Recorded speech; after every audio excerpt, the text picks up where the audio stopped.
Standard students, English எக்ஸாமுக்கு 1 நாள் leave இருக்க போகுது. அப்ப கண்டிப்பா எல்லாருமே 90 out of 90 வாங்குறதுக்கு ட்ரை பண்ணியே தீரணும். ஏன் அப்படின்னா இந்த தடவை டோட்டல் ரொம்ப ரொம்ப முக்கியம். தமிழ், இங்கிலீஷ், மேக்ஸ், சயின்ஸ், சோஷியல்ல சயின்ஸ், சோஷியல், மேக்ஸ்ல ஃபுல் மார்க் வாங்கியாச்சு. அப்ப தமிழ், இங்கிலீஷ் மார்க் வாங்கினாதான் கண்டிப்பா இந்த தடவை 450க்கு மேல நம்ம டோட்டல் ஃபிக்ஸ் பண்ண முடியும். அது மட்டும் தான் நம்ம மைண்ட்ல இருக்கணும். அதுக்கு முன்னாடி தமிழ் எக்ஸாம் எப்படிப்பா எழுதுனீங்க? ஸோ நிறைய நம்ம சொல்லி கொடுத்தோம், நோட்ஸ் எல்லாம் ஷேர் பண்ணோம், அதெல்லாம் பார்த்துட்டு போனீங்களா? எவ்வளவு மார்க் நீங்க எதிர்பார்க்குறீங்க அது எனக்கு கமெண்ட்ல சொல்லுங்க. ஏன்னா அந்த எனர்ஜி இருந்துச்சுன்னா அடுத்தடுத்து எப்படி பேப்பர் வந்தாலும் நம்ம சூப்பரா எழுதிடலாம்.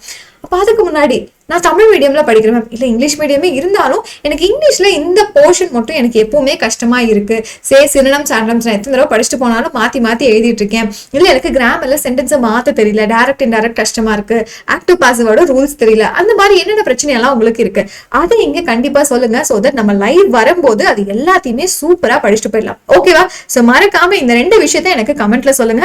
சோ அடுத்தடுத்து லைவ்ல நம்ம நிறைய அதை பத்தி தான் டிஸ்கஸ் பண்ண போறோம். சோ இப்ப லைவ் எப்ப கரெக்டா 7 மணிக்கு வந்துருங்க. நம்மளோட சேர்ந்து என்னென்னலாம் தெரியாம இருக்கோ அது எல்லாத்தையும் தெரிஞ்சுட்டு மார்க்கை கண்டிப்பா இம்ப்ரூவ் பண்ணியே ஆகணும் இந்த ஹாஃப் இயர்ல.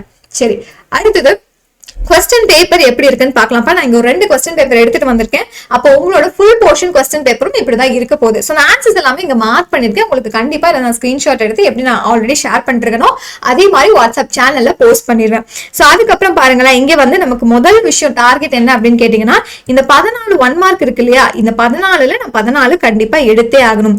இதுதான் நம்மளோட ஃபர்ஸ்ட் டார்கெட்டா இருக்கணும். ஸோ அதுல என்னென்னலாம் நமக்கு கேட்பாங்க இங்க பாருங்க, சினோனிம்ஸ், ஆண்டோனிம்ஸ் இருக்க போகுது. ஸோ அதுக்கு ஒரு கம்ப்ளீட் விஷயம் நம்ம இன்னைக்கு லைவ்ல பார்க்க போறோம். மிஸ் பண்ணாம வந்துருங்க. அதுக்கப்புறம் நமக்கு சிங்குலர் ப்ளூரல் கேட்கலாம். ஓகேவா? அதுக்கப்புறம் ப்ரிஃபிக்ஸ் சஃபிக்ஸ் கேட்பாங்க, அப்ரிவியேஷன்ஸ் கேட்கலாம், ஃப்ரேசல் வேர்ப்ஸ் கேட்கலாம், இல்ல காம்பவுண்ட் வேர்ட் கேட்பாங்க, ப்ரிப்போர்ஷனல் ஃப்ரேசஸ், அண்ட் அதுக்கப்புறம் இங்க இருக்கக்கூடியதுல லிங்கர்ஸ் கேட்கலாம். இது மாதிரி எந்த 1 மார்க் கிராமர் கூட நமக்கு இந்த பாட்டுல கேட்கலாம், மாத்தி மாத்தி கேட்கலாம். சம்டைம்ஸ் ப்ரிஃபிக்ஸ் சஃபிக்ஸ்க்கு பதிலா சிங்குலர் ப்ளூரல் கேட்கலாம், எது வேணா கேட்கலாம். பட் நம்ம அதுல தெளிவா படிச்சுட்டு போகணும். அப்ப இதுல 14 out of 14 வாங்குறதுக்கு கண்டிப்பா லைவ மிஸ் பண்ணாம வந்துடுங்க. அடுத்தது இங்க பாருங்களேன், நம்ம படிச்சுட்டு போற போர்ஷன், அதாவது இந்த 100 மார்க்கா இருந்தாலும் ஆல்மோஸ்ட் இதுல பாதிக்கு பாதி 45ல இருந்து 50 மார்க் மட்டும் தான் நீங்க படிச்சுட்டு போறது. என்னென்னலாம் படிச்சுட்டு போவீங்க இங்க இருக்கு பாத்தீங்களா, ப்ரோஸோட கொஸ்டின் அண்ட் ஆன்சர்ஸா இருக்கட்டும், போயமோட கொஸ்டின் அண்ட் ஆன்சர்ஸ் எல்லாமே இங்க நமக்கு சாய்ஸ் இருக்க போகுது. ஓகேவா? சோ அப்ப சாய்ஸ் இருந்தாலும் நம்ம படிச்சுட்டு போறது என்னமோ கம்மி தான். அதை தாண்டி நம்ம கிராமர் பார்ட்ல தான் இங்க ஃபுல் மார்க் வாங்கணும். இங்க பாருங்க, இப்ப நான் ஆன்சர்ஸ் இங்க எழுதியிருக்கேன். கம்ப்ளீட்டா எல்லாமே எழுதி உங்களுக்கு நான் வாட்ஸ்அப்ல ஷேர் பண்ணிட்டேன். செக்ஷன் 3 பா, ரொம்ப முக்கியமான 2 மார்க் கிராமர். அதுல என்ன நீங்க கேட்டிருக்காங்கன்னு பாருங்க. ஃபர்ஸ்ட் ஆக்டிவ் பாசிவ் கேட்டிருக்காங்க, டைரக்ட் இன்டைரக்ட் கேட்டிருக்காங்க, அண்ட் அதே மாதிரி நமக்கு பங்க்சுவேஷன் கேட்டிருக்காங்க. சோ பங்க்சுவேஷன் உங்களுக்கான ஒரு கொஸ்டின். சோ இதுதான் ரொம்ப கொஸ்டின். சோ நீங்க சால்வ் பண்ணி பாருங்க. பிகாஸ் இதை நம்ம திரும்பவும் லைவ்ல நான் சொல்லி தர போறேன். அடுத்தது இப்ப இங்க நான் ஆன்சர் கொடுத்திருக்கேன். இதுல ஏதாச்சும் டவுட் இருந்தா கூட கேட்கலாம். Sweets were given to all the children by Santa இப்படின்னு இருக்கு. சோ இப்ப நான் இதை ஆக்டிவ் வாய்ஸ்ல மாத்தணும் அப்படின்னா Santa gave sweets to all the children. So அது அப்படியே வாய்ஸை மாத்தியாச்சு. இதே மாதிரி இங்க பாருங்க, இன்டைரக்ட் ஸ்பீச்க்கு ரூல்ஸ் எல்லாம் இருக்கு. சோ செட் டோன் வந்துச்சுன்னா டோல்டுன்னு போடலாம். இல்ல அந்த கொஸ்டின் அந்த பேட்டர்ன் எப்படி இருக்க போகுது, சோ நம்ம ஆர்டர் பண்ற மாதிரி இருக்கா, இல்ல ரெக்வஸ்ட் பண்ற மாதிரி இருக்கா, அதுக்கு தகுந்த மாதிரி நம்ம வார்த்தையெல்லாம் மாத்துவோம். அது எல்லாமே நம்ம லைவ்ல பார்க்கலாம். சோ இங்க அந்த சென்டென்ஸ் நான் மாத்திருக்கேன் பாருங்க. ஜெஃப்லின் செட் டு ராணி, அப்ப செட் டு டோல்டுன்னு மாத்தியாச்சு. I am going to, so அந்த கமாவை எடுக்கணும், அதே மாதிரி கோட்ஸ் எடுக்கணும். இதுக்கு 1 மார்க் தருவாங்க. அப்ப நம்ம கரெக்டா அந்த டென்ஸை மாத்தணும். இது அடுத்த 1 மார்க்குக்கான ஆன்சர்.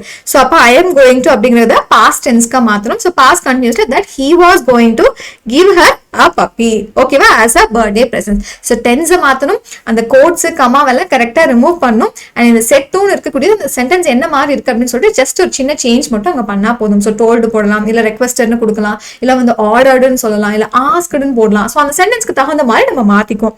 அடுத்தது பாருங்க, இங்க ஜம்பிள்டு சென்டென்ஸ் கொடுத்திருக்காங்க. டிரான்ஸ்ஃபர்மேஷன் ரொம்ப முக்கியம். சோ இந்த சிம்பிள் காம்பவுண்ட் காம்ப்ளெக்ஸ்க்கான ரூல்ஸ் எல்லாமே டீடைலா சொல்லி கொடுத்த ஒரு வீடியோ இருக்கு. அதை உங்களுக்கு இங்க பின் பண்ணி வைக்கிறேன். அதை கண்டிப்பா பார்த்துட்டு போயிடுங்க. அதுக்கப்புறம் ரோட் மேப். இந்த ரோட் மேப் எல்லாம் நீங்க அசால்ட்டா எழுதலாம். ஒரு 4 லைன் தான் எழுதுற மாதிரி இருக்க போது. இந்த 4 லைன்ல கண்டிப்பா கடைசியில் இந்த மாதிரி நான் டெஸ்டினேஷனை ரீச் பண்ணிட்டேன், இது கடைசி சென்டென்ஸா இருக்கணும். சோ அது எந்த சைடு இருக்கு, ரைட் சைட்ல இருக்கா, லெஃப்ட் சைட்ல இருக்கா, சோ ஃபர்ஸ்ட் எப்படி போகணும். சோ நீங்க உங்களை இங்க ஏதோ ஒரு இடத்துல நிறுத்தி வச்சுக்கோங்க. சோ இங்க இருக்கீங்க அப்படின்னா நீங்க எப்படி போவீங்க அதை மட்டும் யோசிச்சு சென்டென்ஸ்ல எழுதலாம். இப்ப இது எல்லாமே நம்ம எழுதி மார்க் வாங்குற மாதிரி இருக்கு. அடுத்தது பாருங்க, இந்த பார்ட் தான் ரொம்ப முக்கியம். இதுல எங்கெல்லாம் மிஸ்டேக் பண்றீங்க அப்படிங்கறத நம்ம இன்னும் ஒவ்வொரு டெஸ்ட்லயும் கரெக்ட் பண்ணிட்டே வரணும். அடுத்தது பேராகிராஃப். சோ பேராகிராஃப் இங்க பாருங்கப்பா 4 கொடுத்துருக்காங்க, நம்ம இதுல 2 எழுதினா போதும். சோ ஒரு கொஸ்டினுக்கு 5 மார்க் தர போறாங்க. அப்ப ஏதாவது 2 யூனிட் இன்னும் படிக்காம பேராகிராஃப் வச்சிருக்கீங்க அப்படின்னா இப்போதைக்கு அதுல ஏதோ ஒன்ன தரவு படிக்குங்க, அடுத்த எக்ஸாம்ல நம்ம இன்னொரு யூனிட்டும் சேர்த்து தரவு பண்ணிடலாம். அதே மாதிரி அடுத்தது போயம் ERC இருக்க போது, அதுக்கப்புறம் நம்ம பேராஃப்ரேஸ் பண்ணோம் கொடுத்துருக்க அந்த ஸ்டான்ஸாவை. தென் நமக்கு இந்த இதுல சப்ளிமெண்டரியில எல்லாம் பாத்தீங்க அப்படின்னா ரீஅரேஞ்ச் த சென்டென்ஸ் மாதிரி கொடுக்கலாம். அண்ட் அதுக்கப்புறம் வந்துட்டு நமக்கு ஹின்ஸ் டெவலப்மெண்ட் மாதிரி கொடுத்து கேட்கலாம். இது பிக்சர் காம்ப்ரிஹென்ஷன் இருக்க போகுது. அண்ட் அதுக்கப்புறம் அட்வர்டைஸ்மெண்ட் இருக்க போகுது. ஸோ இது எல்லாமே நீங்க ஈஸியா எழுதி மார்க் வாங்கக்கூடிய இது. நமக்கு என்னன்னா ஸ்கூல்ல ஃபுல் மார்க் தர மாட்டாங்க, பட் பிரச்சனை இல்லை. இங்க இன்னொரு செக் என்ன அப்படின்னா error spotting. So error spotting மட்டும் நான் உங்களுக்கு ஆன்சர் சொல்லிடுறேன், ஓகேவா? ஸோ தட் நீங்க இனி எக்ஸாம்ல மிஸ்டேக் பண்ண கூடாது. இப்போ இதை நம்ம சால்வ் பண்ண ஆரம்பிச்சலாம். சோ ஃபர்ஸ்ட் சென்டென்ஸ்ல இருக்கக்கூடிய எரர் என்னவா இருக்க போகுது? மச் வாட்டர் கோ வேஸ்ட் அப்படின்னு இருக்கு. அப்ப இது எப்படி நம்ம மாத்தலாம்? மோர் வாட்டர், சோ நான் எழுதுறேன் மோர் வாட்டர் காட் வேஸ்டட் அப்படின்னு எழுதணும். சோ காட் வேஸ்டட் இதுதான் இதோட கரெக்ட் ஃபார்மா இருக்க போகுது. அடுத்தது he is working since 9 AM. since அப்படின்னு வந்துச்சுன்னா நம்ம பாஸ்ட் பார்ட்டிசிபிள், அதாவது லைக் has been working அப்படின்னு இதை மாத்தணும். So he has been working since 9 AM. 9 AM அதாவது since அப்படிங்கிற ஒரு வேர்ட் வந்துச்சு அப்படின்னாலே கண்டிப்பா has been நீங்க ஆட் பண்ணிக்கணும். the police is investigating னு கொடுத்திருக்காங்க. இங்க வந்து அதை நம்ம ப்ளூரலா எடுத்துட்டு the police are investigating னு மாத்தணும். மீனா is junior than இருக்கு. சோ ஜூனியர் அப்படின்னு வந்துச்சு, சீனியர்னு வருது அப்படின்னா அடுத்து இன்னொரு பர்சனோட பேர் கொடுத்திருக்காங்க அப்படின்னா இதை நீங்க to அப்படின்னு எழுதணும். I prefer coffee to tea. காஃபிக்கு பதிலா டீ அப்படின்னு சொல்லும்போது than இருக்கும், அதை நீங்க 2னு மாத்தணும். சோ இது மாதிரி 2 கம்பேர் பண்ணும்போது 2 யூஸ் பண்ணும். அடுத்தது பாருங்க, இது வந்து நமக்கு அந்த சிம்பிள் காம்பவுண்ட் காம்ப்ளெக்ஸ்ல ரூல்ஸ் படிச்சிருந்தனாலே எழுதினா though he is poor but he is happy. So ரெண்டுத்தையும் ஆட் பண்ணிருக்காங்க. அப்ப ஏதோ ஒண்ணு இருந்தா போதும். though he is poor he is happy, அவ்வளவுதான் எரர் கரெக்ஷன். சோ இது வந்து என்னன்னா நம்ம படிச்சிருக்கக்கூடிய கிராமர் எல்லாத்தையும் தெளிவா ரூல்ஸ் பார்த்துட்டோம் அப்படின்னா எரர் ஸ்பாட்டிங் ரொம்ப ரொம்ப ரொம்ப ஈஸியா தான் இருக்க போகுது. சோ அடுத்தது நமக்கு கண்டிப்பா மெமரி போயம் இருக்க போதுப்பா. அதுக்கப்புறம் ஹின்ஸ் டெவலப்மெண்ட், பேசேஜ் கொடுத்து அதுல இருந்து क्वेश्चंस. சோ இவ்வளவுதான் நம்ம பேப்பர். அப்ப அதே மாதிரி இன்னொரு பேப்பர் இருக்கு. சோ இதுலயும் வந்து ஆன்சர்ஸ் மார்க் பண்ணிருக்கேன்.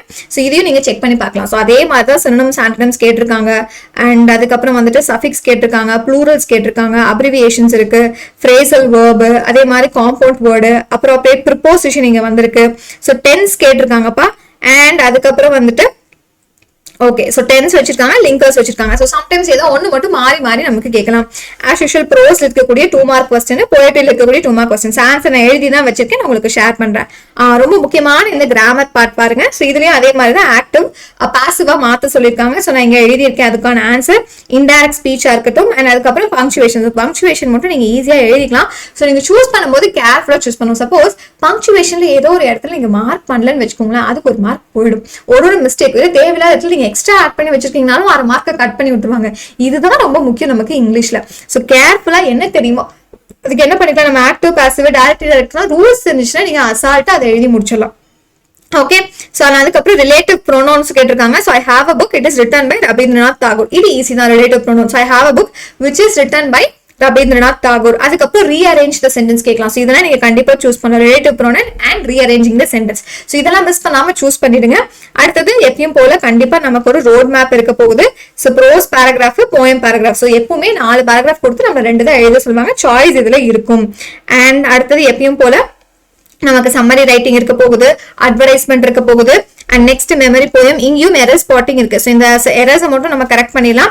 ஸோ இங்க வந்து no sooner had the police reach the spot than the protesters lets. Okay, so இங்க than வரணும். So no sooner had the police reached the spot. இது எல்லாமே நான் சொன்னேன் இல்லையா, சிம்பிள் காம்பவுண்ட் காம்ப்ளெக்ஸ்ல நமக்கு அந்த ரூல்ஸ் கொடுத்துருப்பாங்க இல்லையா, அது தெரிஞ்சா எழுதிடலாம்.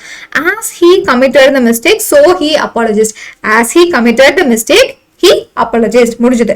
the puppy accidentally fell among the stream. stream அப்படிங்கிறது அந்த ஓடை, அப்படின்னா fell into the stream அப்படின்னு நீங்க மாத்தணும்.